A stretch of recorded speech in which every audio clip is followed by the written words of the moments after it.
In another beautiful day in God's kingdom.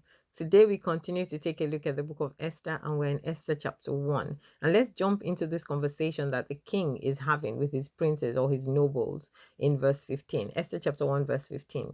What must be done to Queen Vashti, the king demanded? What penalty does the law provide for a queen who refuses to obey the king's orders properly sent through his eunuchs? Memucan answered the king and his nobles, Queen Vashti has wronged not only the king, but also every noble and citizen throughout your empire. Women everywhere will begin to despise their husbands when they learn that Queen Vashti has refused to appear before the king.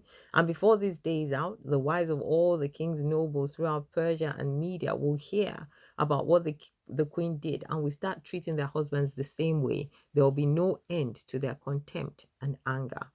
And as you take a look at this, you think, really? I mean, will that happen? Isn't this a bit of an exaggeration? No, not really. This is because these princes or these nobles understood very well what influence, the power and the influence that Queen Vashti had, even if Queen Vashti herself didn't understand it.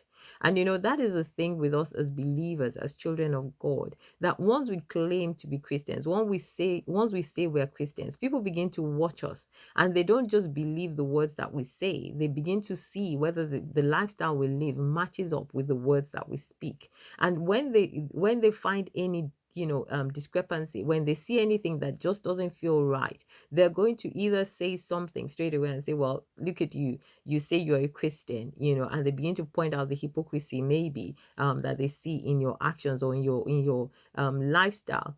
And that is the danger.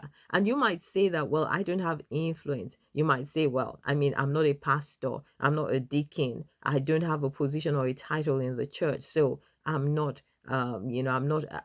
have that kind of influence. Well, take a minute and think about it. The very moment that you say you're a Christian, you become some kind of a role model or the other. You're an ambassador for Christ. The Bible calls us ambassadors for him. And so everywhere you go, people will expect your lifestyle to match up with that label of being a Christian that you have called yourself. And so I want to, pray that even for us, that we will understand the power of the influence that we have. We will understand that there is something that people are looking to see in us. And when they observe us, let it be that all that they will see is us living a life that honors God, a life that glorifies the name of the Lord, a life that shows Jesus, and a life that will draw them even to seek this God that we say we serve. God bless you. Have a beautiful day.